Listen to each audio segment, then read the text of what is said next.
Hello, TJ here to show you how to find all the legendaries in New Pokemon Snap. To start, the first legendary Pokemon you should ever encounter in New Pokemon Snap is Xerneas. This is the last Illumina Pokemon in the game, so see the story to the end and Xerneas will be waiting for you there. In order to see any of the other legendaries past this point, you'll have to beat the game first. So next up, we've got Mew. Mew can be found in the Founja jungle at night on Research Level 2. At the immediate start of the level, you want to turn around completely and start playing the music player. Mew will then appear, and you have to hit Mew with an apple. Mew will then spawn 2 other times later in the level. You'll have to hit Mew with an apple both times. You can snap a picture during this time after you hit it with an apple, but it'll teleport away really quick after. If you manage to hit Mew all 3 times, when you get to the ancient ruins towards the end of the level, use the music player and Mew will show back up and you'll have a lot more time to take pictures. Mew will even show up again a little later, right in your face to give you a cute little giggle. Next on this list is Shaymin. Shaymin can actually appear in a lot of places, so we're going to break them down one at a time. Shaymin can appear in Florio Nature Park, Day, Research Level 2. You'll see it sleeping near a crystal bloom at the end of this level. You'll want to hit that crystal bloom with an Illumina orb to wake it up, to which it'll start running around with the Pichu and Grookey playing in the flower fields. If you throw another Illumina orb at the crystal bloom they're all playing right beside, you'll see them have even more fun. The next location is the Florio Nature Park at night, also Research Level 2. You'll see it right at the start of the level by the sign watching the Score Bunny do some fiery kicks. And the last place you can see Shaymin is in the Illumina spot in Florio Nature Park. While the Meganium is walking around, if it's lit up in the Illumina energy, the Shaymin will come out to sea when it passes by the cliffside. But instead, you can also look to throw Illumina orbs at the cliffside the Shaymin's at. If you hit the Shaymin when the Meganium walks by, they'll almost talk to one another, shortly followed by the Shaymin hopping on Meganium's head and taking a ride through the rest of the level.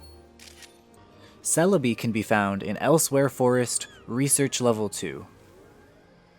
In the final section after the mists, you'll be able to see Celebi fly all around you. Try to hit it with an Illumina orb. If you manage to, it'll time travel away. After it does that though, it will reappear by a group of fluff fruit under a tree. You can then throw it a fluff fruit to eat. After this, it will time travel away one more time.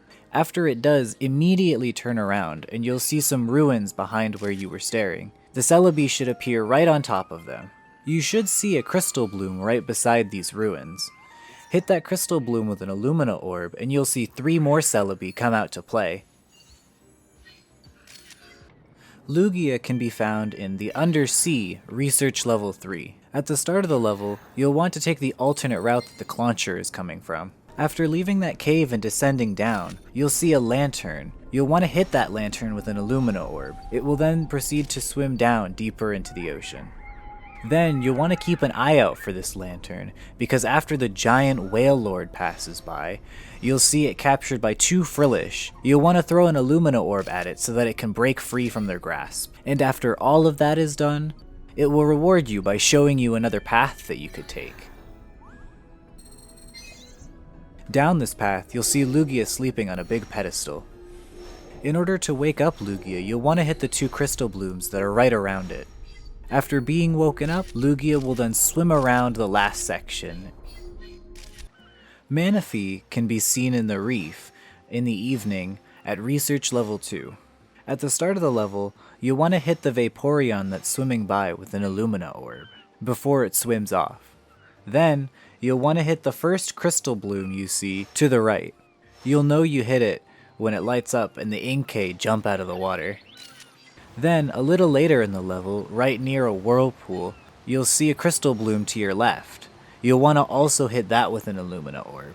You'll know you did it right when you see one of the 2 whale lords ahead descend into the water. And right around where that whale lord is, you'll see Manaphy come out and play around with the Inkay.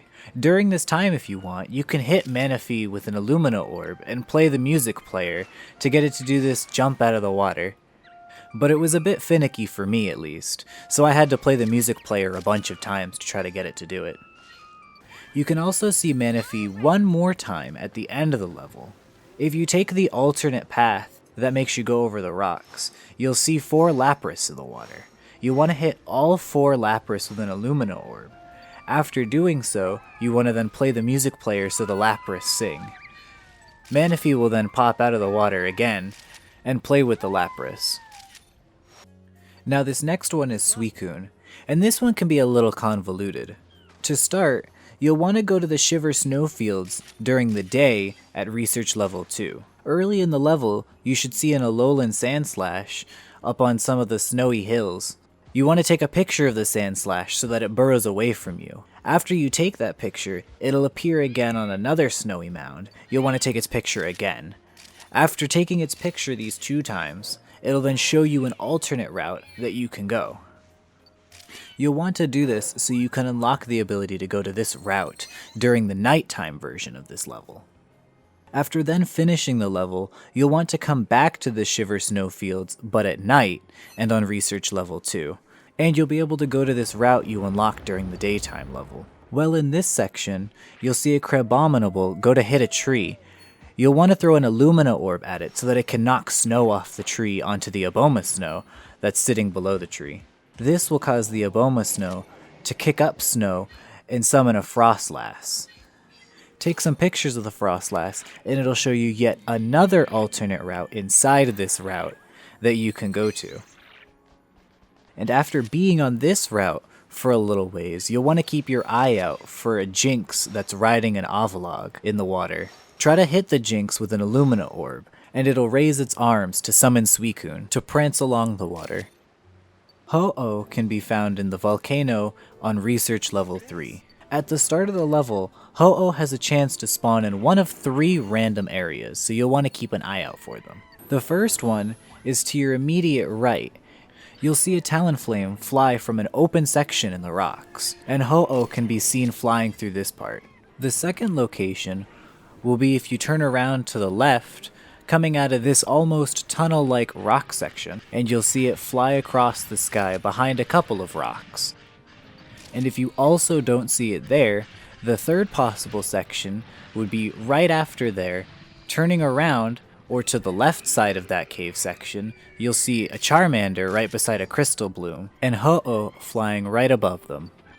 After managing to snag a picture of Ho-Oh, you'll start a little chain event further ahead in the caves. You'll want to start by taking the alternate route with the Sphinx sitting on the rock. After you do this, you'll want to keep your eyes peeled for the 3 rainbow feathers. The first one is in that little Graveler section, but to the left where there aren't Pokemon.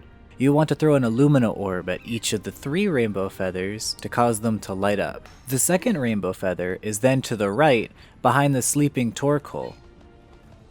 And the last rainbow feather is to the left, on the blue lava. If you manage to hit all 3 rainbow feathers, Ho-Oh will then appear in the last section for a great photo opportunity. Diancie can be found in the cave in Research Level 3. In this level, there's a split route right at the bottom of the big open cave area. Down this route, you'll see 2 Carbink and a Mawile. You'll want to hit all 3 with an Illumina orb, and Diancie will show up. After which, when Diancie shows up, you can also hit her with an Illumina orb to make her do a big flashy light show. And last but not least is Jirachi, which can be found in the ruins at Research Level 2. Jirachi can be seen right at the start of the level floating around with the Edelgloss. You'll want to try to hit Jirachi with an Illumina orb. This will cause it to turn around and fly into the ruins. Now as you go, you'll want to light up all the statues like you did previously in this level for something a little later on. But while lighting up all of those statues, you'll see Jirachi sleeping on top of the purple statue. You'll want to hit Jirachi with 2 Illumina orbs to wake it up, and it'll proceed to fly away. After lighting up all of the statues and creating the column of light, Jirachi will then reappear in awe. When Jirachi shows up, if you play the music box, you'll cause it to go all around the column of light. Playing the music box again will make it kick up dust, kind of like granting a wish. Thank you all for watching, and make sure to subscribe to GameXplain for more on new Pokemon Snap. Check out the video on the right for more content you might be interested in. Until next time, bye!